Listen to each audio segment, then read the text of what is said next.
आदाब नाजरीन, आप देख रहे हैं INN न्यूज। मैं हूं शौकत अली सूफी। आइए नजर डालते हैं दिन भर की कुछ अहम खबरों पर। कांग्रेस के यौम तासीस पर मंगल को पार्टी की सदर सोनिया गांधी ने हिंदी में पैगाम जारी किया है। उसमें उन्होंने कहा कि हमारे प्यारे मुल्क के अवाम और कांग्रेस के जांबाज साथियों, आज हम सब 136 साल पुरानी अपनी कांग्रेस पार्टी का यौम तासीस पूरे मुल्क में तुज़क को एहतशाम के साथ मना रहे हैं। कांग्रेस सिर्फ एक सियासी पार्टी का नाम नहीं बल्कि एक तहरीक का नाम है। कांग्रेस की बुनियाद किन हालात में रखी गई, मुझे ये बातें बताने की ज़रूरत नहीं है। उन्होंने कहा कि आज़ादी की तहरीक में कांग्रेस और उसके तमाम लीडरान ने बढ़ चढ़कर हिस्सा लिया, जदोजहद की, जेलों में मसाइब व आलाम से गुजरे और बहुत से मुहिब वतन ने अपनी जानों की कुर्बानियाँ दी। तब जाकर कहीं हमें आज़ादी मिली। आज़ादी के बाद हमें जो हिंदुस्तान मिला उसका तस्वुर सख्त है, लेकिन हमारे अजीम लीडरों ने बड़ी सूझबूझ और हिकमत अमली के साथ हिंदुस्तान की तामीर नौ की, एक मजबूत बुनियाद रखी जिस पर चलकर हमने एक ताकतवर हिंदुस्तान खड़ा कर दिया। एक ऐसा हिंदुस्तान जिसमें मुल्क के सभी अवाम के हुकूक और उनके मफादात का ध्यान रखा गया। सोनिया गांधी ने कहा कि जिन लोगों ने आज़ादी की तहरीक में हिस्सा नहीं लिया वो इसकी कीमत कभी नहीं समझ सकते।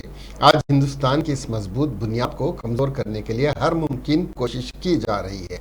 उन्होंने कहा कि तारीख को झुटलाया जा रहा है, हमारी विरासत गंगा जमनी तहजीब को मिटाने की नापाक कोशिशें की जा रही हैं। मुल्क के आम शहरी अदम तहफ़्फ़ुज़ के शिकार हैं और खौफ महसूस कर रहे हैं।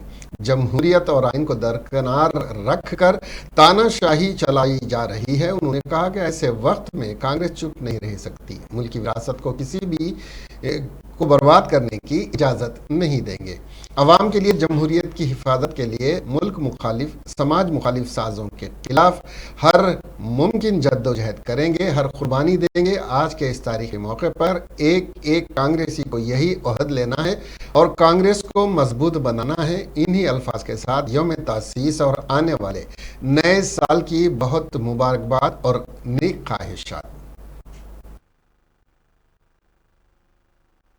हमारे प्यारे देशवासियों और कांग्रेस के जांबाज साथियों, आज हम सब 136 साल पुरानी अपनी कांग्रेस का स्थापना दिवस पूरे देश में बड़े व्यापक रूप से मना रहे हैं। कांग्रेस केवल एक राजनीतिक पार्टी का ही नाम नहीं है, बल्कि एक आंदोलन का नाम है। कांग्रेस की स्थापना किन परिस्थितियों में हुई यह मुझे बताने की जरूरत नहीं है।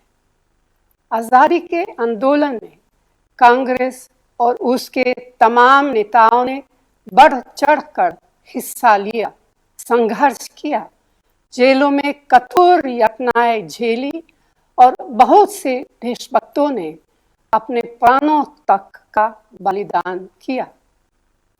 तब जाकर कहीं हमें आज़ादी मिली। आज़ादी के बाद हमें जो भारत मिला उसकी कल्पना करना कठिन है, लेकिन हमारे महान नेताओं ने बड़ी सूझबूझ और दृढ़ निश्चय के साथ भारत के नवनिर्माण की एक मजबूत बुनियाद रखी, जिस पर चलकर हमने एक सशक्त भारत खड़ी किया। एक ऐसा भारत जिसमें सभी देशवासियों के अधिकारों और हितों का ध्यान रखा गया। जिन लोगों ने आज़ादी के आंदोलन में भागीदारी नहीं की, वे इसकी कीमत कभी नहीं समझ सकते। आज भारत की उस मजबूत बुनियाद को कमजोर करने का हर संभव प्रयास किया जा रहा है। इतिहास को झुटलाया जा रहा है। हमारी विरासत गंगा जमुनी संस्कृति को मिटाने की नापाक कोशिश हो रही है। देश का आम नागरिक असुरक्षित और भयभीत महसूस कर रहा है। लोकतंत्र और संविधान को दरकिनार कर तानाशाही चलाई जा रही है। ऐसे वक्त में कांग्रेस चुप नहीं रह सकती। देश की विरासत को किसी को भी नष्ट। मरकज ने हुकूमत तेलंगाना के धान की खरीदी के मुतालबे से इत्तेफाक किया है और ऐलान किया है कि वो इस साल मानसून के मौसम में काश्त करदा 6 लाख मेट्रिक टन धान खरीदेगी।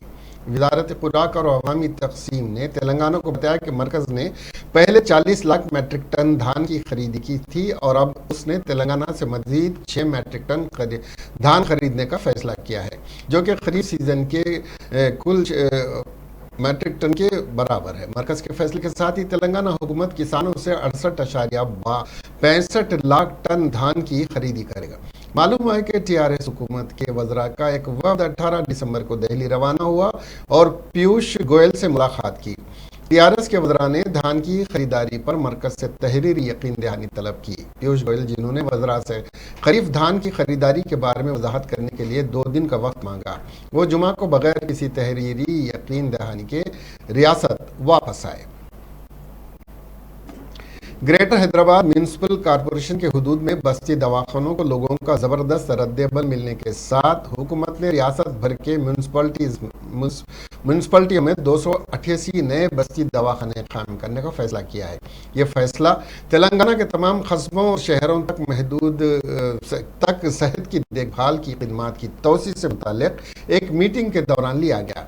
वज़रा के.टी. रामाराव हरीश राव ने तेलंगाना के डॉक्टर मरी चन्ना Reddy human resource development institute में मुनक़िदा मीटिंग में शिरकत की। हुकूमत 2 जून 2022 तक 2 मरहलों में बस्ती दवाखाने कायम करने के तशख़ीसी इक़दाम पर गौर कर रही है और मुफ्त दवाएं और मुख्तलिफ तशख़ीसी टेस्ट कराएंगे। 60 टेस्ट कराए जाएंगे जहां मरीजों के नमूने मुतालिका बस्ती दवाखाने जमा किए जाएंगे और प्रोसेसिंग के लिए करीबी सेंट्रलाइज्ड तशख़ीसी मरकज़ में भेजा जाएगा। टेस्ट के नतीजे उसी दिन की शाम तक मिल जाएंगे।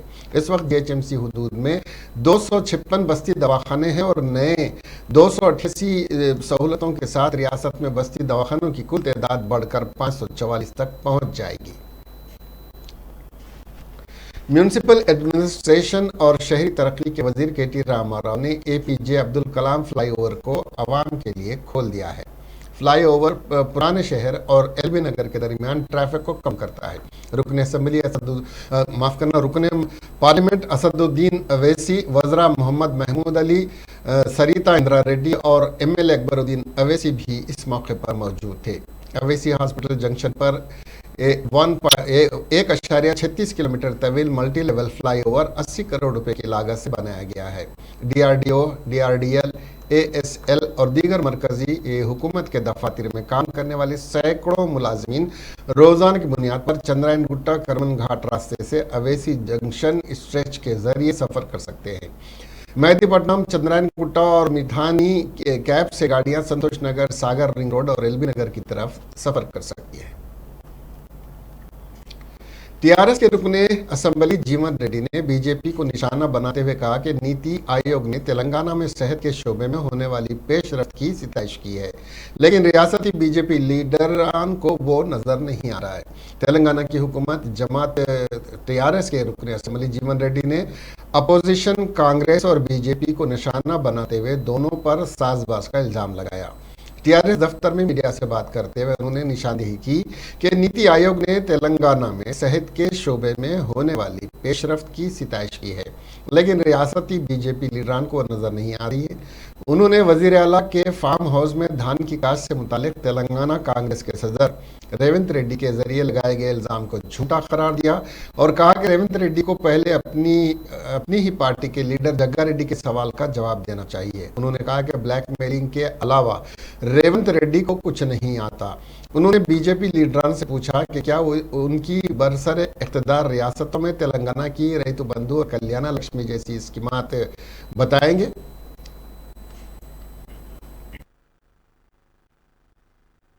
यहाँ पे बैन है पब्लिक मीटिंग्स, उस वजह से स्टेट गवर्नमेंट जीओ भी निकाल दिया। ये होने के बाद में ये नामपल्ली ब्रदर्स दोनों एक हो गए। अभी नामपल्ली ब्रदर्स से बीजेपी कांग्रेस ऑफिस सामने सामने, सुरंग मार्ग भी है, अंदर से बीजेपी जो बोलेगा रेवंत रेड्डी वो बात कर रहे हैं। आजकल कल उन्होंने बोल रहा बीजेपी वाला, अभी वो ये रेवंत रेड्डी रक्षा बंडे के लिए जाता बोल के बोल रहा। यहाँ पे बैन है, पब्लिक मीटिंग बैन है, धरना रास्ता रोका बयान है, उन्हें ओना बोल के जा रहे, अरेस्ट कर दिया तो मेरे को अरेस्ट कर दिया बोल के बोल रहा। ये दोनों छोरे एक मांकी का जैसा और एक कोंडेंगा का जैसा बात कर रहे दोनों। ये liar, father of the liar Revanth Reddy है, अबद्धाలకు वो झूठा बोलने को ब्रांड एम्बेसडर रेवंत रेड्डी है। तो ये बंडी संजय जो बात कर रहे उनकी इनकी एक ही बात है, अभी दोनों मिलाकत हो गया, अंदर से सुरंग मार गए, दोनों बात कर रहे। बीच में ये तरुण चुग भी बात करे। तरुण चुग बेटा हमेशा याद रखो, केसीआर शेर है, अब छुए के जैसा है, जरा देख के बात करो। अगर ऐसी बात करे तो ये बंडी संजय का जैसा आप भी मेंटल बनेगा। केसीआर साहब का एक्सपीरियंस का उम्र, आपका केसीआर साहब का एक्सपीरियंस जो है वो एक्सपीरियंस है आपका उम्र, उसलिए आप देख के बात करो, नहीं तो आप भी मेंटल बन जाता। सदर तेलंगाना प्रदेश कांग्रेस कमेटी और रुकने पार्लियामेंट रेवंत रेड्डी ने गांधी भवन में मुनक्किदा ऑल इंडिया कांग्रेस की 137वीं यौम तासीस के मौके पर पार्टी परचम लहराया। इस मौके पर सीएलपी कायद भट्टी विक्रमार्का, रुकने पार्लियामेंट उत्तम कुमार रेड्डी, रुकने असेंबली जग्गा रेड्डी, कांग्रेस कायद मोहम्मद अली शब्बीर, मधु याशकी गौड़, मल्लू रवि, मुकेश गौड़ और दीगर मौजूद थे।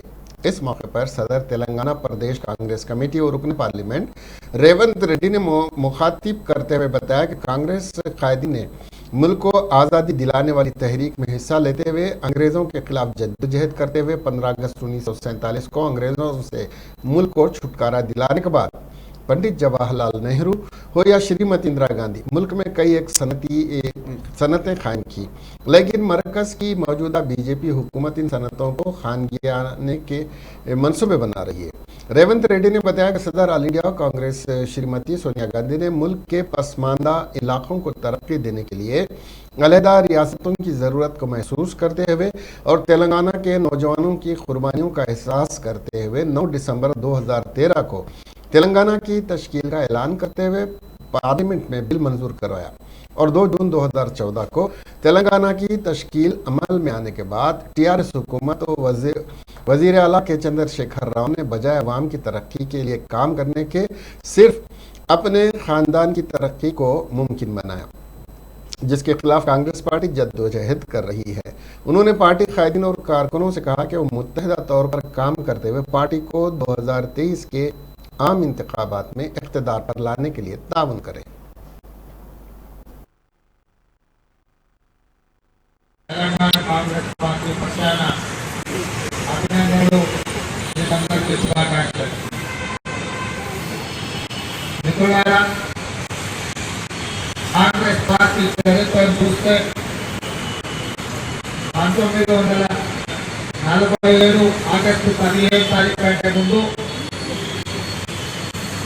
స్వతంత్రం వచ్చిన తర్వాత 15 ఆగస్టు 1947 తర్వాత రెండో శకం మొదటి कांग्रेसी रुकने पार्लियामेंट और साबिक सदर तेलंगाना प्रदेश कांग्रेस कमेटी उत्तम कुमार रेड्डी ने मीडिया से बात करते हुए मरकजी हुकूमत की जानिब से संगारिनी कॉलेरीज के 4 ब्लॉक्स को हरात करने के मंसूबे की सख्त मजम्मत करते हुए बताया कि उन्होंने इस मसले को पार्लियामेंट में वक़फ़े सिफर के दौरान पेश करते हुए मुखालिफत की थी और मरकजी वजीर के जवाब से अदम इत्मीनान का इजहार किया था। उत्तम कुमार रेड्डी ने वजीर आला के चंद्रशेखर राव और टीआरएस अरकान पार्लियामेंट की खामोशी को मानक ठेस करार देते हुए कहा कि टीआरएस और बीजेपी में खुफिया माहिदा रहने की वजह से केसीआर मरकजी हुकूमत के हर फैसले पर खामोशी इख्तियार किए हुए हैं। गवर्नमेंट में टीआरएस और बीजेपी मिलके तेलंगाना में पैडी फार्मर्स को बहुत नष्ट कर रहे हैं। ये जो पैडी प्रोक्योरमेंट में टीआरएस और बीजेपी दोनों पूरी तरह फेल हो गए और आज बहुत सा फाइनेंशियली लॉस हुआ है पैडी फार्मर्स को। हम उनकी तरफ से कांग्रेस पार्टी लड़ते रहे, आगे भी हमारी ये जो स्ट्रगल है वो जारी रहेगा। धन्यवाद। रियासती वजीर ज़राअत सिंगी रेड्डी निरंजन रेड्डी ने दावा किया कि 2014 और 15 में 68.2 लाख टन धान की पैदावार होती थी, 2020-21 में ये पैदावार बढ़कर 259 लाख मिलियन टन हो गई है। ये सब वजीर आला के चंद्रशेखर राव की बसीरत का नतीजा है। केसीआर आपाशी पर प्रोजेक्ट मुफ्त ज़राअत के लिए बाकी और रैतु बंधु के तहत किसानों को फी एकड़ 5,000 रुपये की मदद फराहम कर रहे हैं। वजीर ज़राअत ने कहा कि मरकज़ सालाना 1 लाख करोड़ रुपए खुर्दनी तेल की दरामद पर खर्च करता है।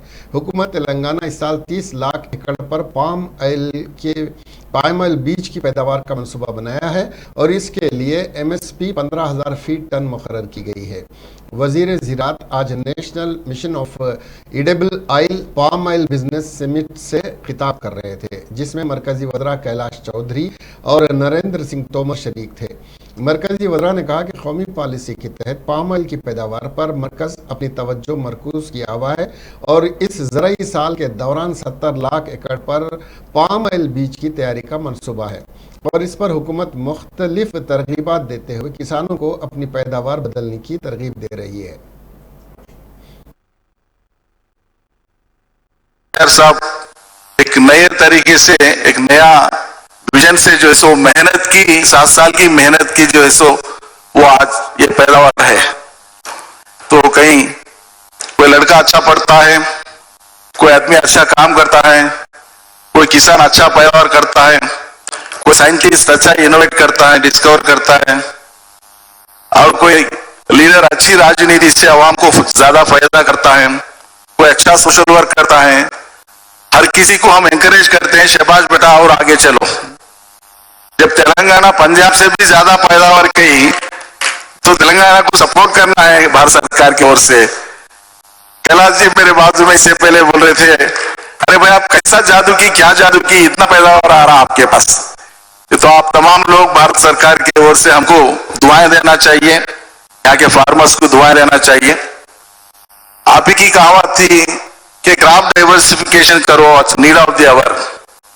उसको ध्यान में रख के ही भारत सरकार बोलने से और पूछने से पहले से यहाँ पे तेलंगाना सरकार ये क्रॉप डाइवर्सिफिकेशन के वास्ते हमने बहुत ही स्कीम्स इंट्रोड्यूस की, आपके सेंट्रली स्पॉन्सर्ड स्कीम को जुड़ाते हुए और हम अलग करते हुए फार्मर्स को मोटिवेट करते आ रहे हैं कि नीड ऑफ द आवर क्या है, कंटेम्परेरी पीरियड में हिंदुस्तान में क्या हालत है, ऑल ओवर द वर्ल्ड में क्या हालत है, कि हालात को जुड़ाने के वास्ते हम कैसे क्रॉप्स कल्टीवेट करें। इसका काम चल रहा ऑलरेडी।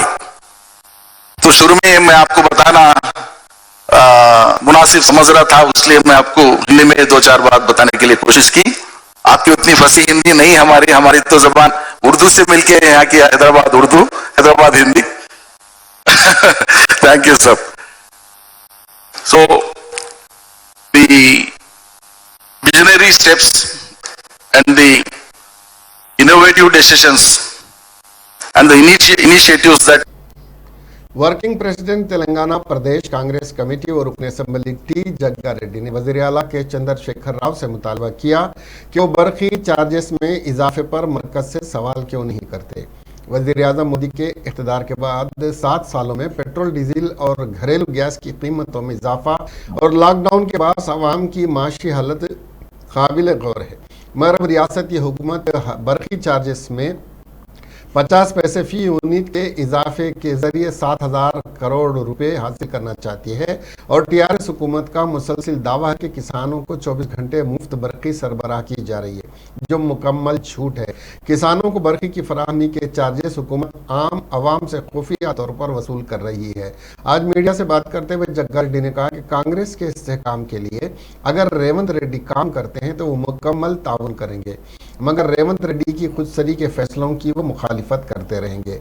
जग्गा रेड्डी ने इतराफ़ किया कि वो रेवंत के खिलाफ अपने जज्बा से सदर कांग्रेस सोनिया गांधी और राहुल गांधी को वाकिफ करवाने के लिए मकतूब रवाना किया है, मगर वो किसी तरह अफशा हो गया, मालूम नहीं और मैं इसकी तहकीकात कराऊंगा, उन्होंने कहा।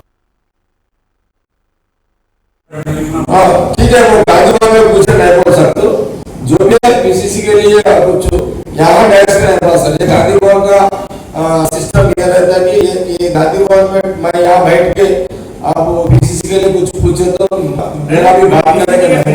ओपन डेमोक्रेसी है कांग्रेस में, अच्छा काम कर रहे हो, अच्छा काम, जबरदस्त काम कर तो पॉलिटिकली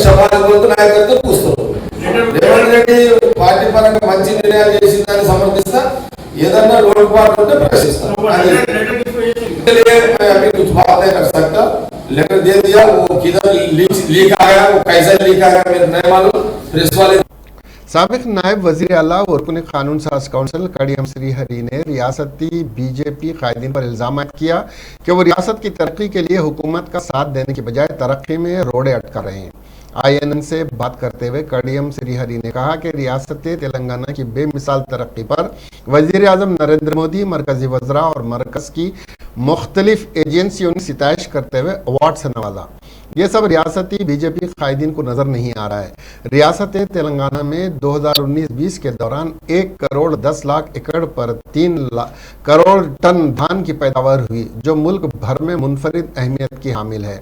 TRS कायदीन ने कहा कि तेलंगाना की GDP दीगर रियासतों के मुकाबले में सबसे बेहतर है, जिसकी सिताइश की जानी चाहिए, मगर बीजेपी कायदीन को तेलंगाना की तरक्की नजर नहीं आ रही है।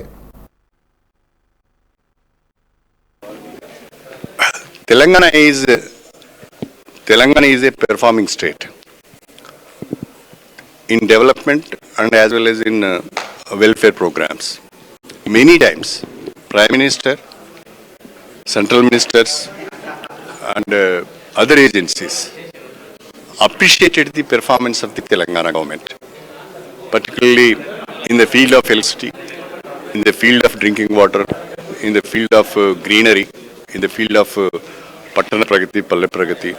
In many aspects, Telangana is doing wonders. As far as GSDP is concerned, the increase of GSDP in Telangana is higher than all other states. Moreover, Telangana is forging ahead, particularly in agriculture. Last 2020 and 2021 agriculture year, nearly 1 crore 10 lakh in nearly 1 crore 10 lakh acres we cultivated paddy, and the yield is around 3 crore tons, and it's all-time record. When Telangana is achieving so much 26 दिसंबर को बेदवाड़ी के इलाके में इक़दाम कत्ल का मुकदमा दर्ज हुआ था। ये इलाका शाह इनायतगंज पुलिस स्टेशन के तहत आता है। 26 दिसंबर को रात एक ग्रुप ने 4 लोगों पर हमला कर दिया था।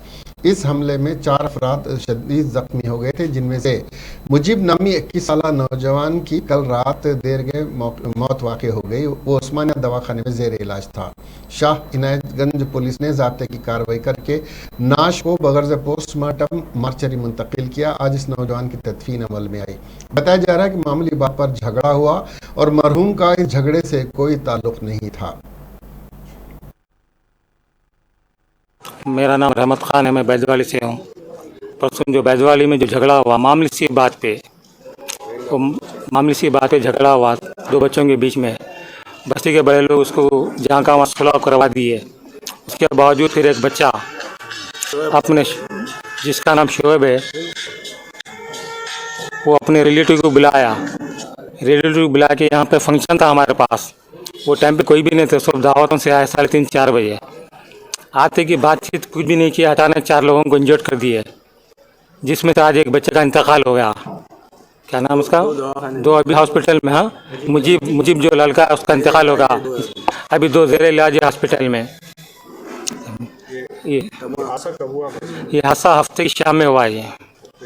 ये लड़े नहीं, आपसी थी और कुछ भी बात नहीं। बच्चे छोटे जी नहीं, मुझे खान से ये जितने भी बच्चे इंजर्ड हुए ना, ये जितने भी बच्चे इंजर्ड हुए उनसे लली का कोई ताल्लुक नहीं है। सिर्फ जो छुड़ाने वाले अनजान, जैसा कि लली तो क्या हुआ भाई, छुड़ाने जो जाते ना वो लोग पे हमला हुआ है। ये जो आ रहे थे मार रहे थे लोग, एक 5-6 लोग थे। नहीं, बाहर के लोग थे, बाहर के कोई जानते नहीं पहचानते नहीं बच्चे को कोई हो। आप लोग आए, अपने अपने बच्चों को ज़रा सही तरीके से तरबियत दीजिए। ऐसा दूसरे बस्तियों में जाके मारना करना वो तो क्या है, ये माँ बाप की गलती है। माँ बाप की जिम्मेदारी बच्चों को सही तरबियत देना। आज आपकी तरबियत नहीं है, एक माँ बाप अपने नौजवान बच्चे को खो दिया। आज दीनी तालीम की दूर है, दीनी तालीम से बहुत दूर हो गया हमारी कौम के लड़के। खाली रातों में चबूतरों में बैठना, मंतखा मारना, सिगरेट पीना, होटलों में शहनाज। आंध्र प्रदेश के रियासती वजीर इत्तलात पन्नी नानी इस बात पर बरहम थे कि बीजेपी लीडरान वाईएसआरसीपी हुकूमत पर झूठे इल्जामात लगा रहे हैं। मंगल को ताड़ीपल्ली में वाईएसआरसीपी हेडक्वार्टर में एक मीडिया कॉन्फ्रेंस से खिताब करते हुए उन्होंने कहा कि बीजेपी लीडर वोट बैंक की सियासत कर रहे हैं और इल्ज़ाम लगाया कि बीजेपी लीडरान वोट बैंक की सियासत करते हुए इल्ज़ामात लगा रहे हैं। टीडीपी के सरबराह चंद्रबाबू नायडू के एजेंडे को वो नाफिज कर रहे हैं। वजीर ने कहा कि बीजेपी लीडरान को डीजल और पेट्रोल की बढ़ती कीमतों पर फिक्रमंद होना चाहिए और सवाल किया कि क्या बीजेपी लीडरान को खाद की बढ़ती हुई कीमतों की परवाह है। उन्होंने कहा कि बीजेपी अवामी मसाइल पर तवज्जो नहीं देती और बीजेपी लीडरों को मशवरा दिया कि वो प्रजा ग्राह सभा में पेट्रोल और डीजल की कीमतों के बारे में भी बात करें। उधर बीजेपी ने एपी में अपनी ताकत बढ़ाने की कोशिशें शुरू कर दी हैं। इस पस मंजर में हुकूमत के बहुत से जियोज और फैसलों की मुखालिफत की जा रही है। फिल्म के टिकटों के मामले के अलावा बीजेपी लीडरान ने राजधानी अमरावती के मामले पर भी बारहा हुकूमत के खिलाफ बात की है। इस तनाजुर में मंगल को विजयवाड़ा में प्रजा सभा का इनेकाद हुआ। इजलास मंगल को दोपहर से शाम के 5 बजे तक चला। पार्टी रहनुमाओं ने इसके लिए इंतजाम कर लिए थे। एक हादसा हैदराबाद के हुदूद में आउटर रिंग रोड पर पेश आया। पुलिस ने बताया कि एक की मौके पर ही मौत हो गई और 3 दीगर की हालत तशवीशनाक है। ये वाकया रंगारेड्डी जिले के तहत राजेंद्र नगर के Himayat Sagar outer ring road पर पेश आया। कार मंगल की सुबह ट्रक से टकरा गई। हादसे में एक शख्स जाँ बहक हो गया। हादसे के वक्त कार में 6 अफराद सवार थे। मुकामी लोगों ने शदीद जख्मियों को करीबी अस्पताल पहुंचाया। इत्तला मिलने के बाद पुलिस मौके पर पहुंच गई। हादसा शमशाबाद से गच्ची बौली के रास्ते में पेश आया।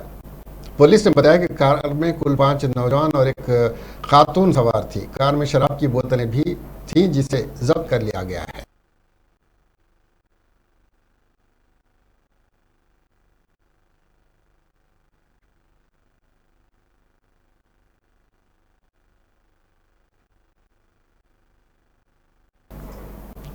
मंगल को पेद्दापल्ली जिले के गोदावरी खन्नी के रमेश नगर में 2 नौजवान उस वक्त हलाक हो गए जब वो मोटरसाइकिल पर सवार थे जिससे वो कंट्रोल खो बैठे और एक पुल से टकरा गए। एक नौजवान मौके पर ही दम तोड़ गया जबकि दूसरे ने अस्पताल में इलाज के दौरान दम तोड़ दिया।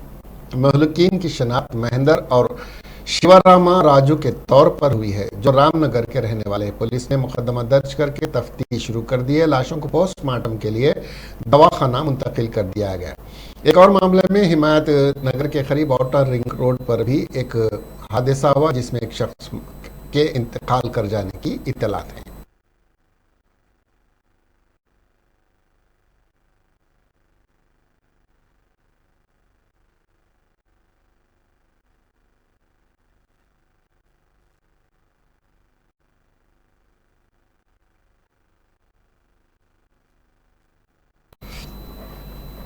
Board of control for cricket in India के सदर और टीम इंडिया के साबिक कप्तान सौरव गंगोली से जुड़ी एक बुरी खबर सामने आई है।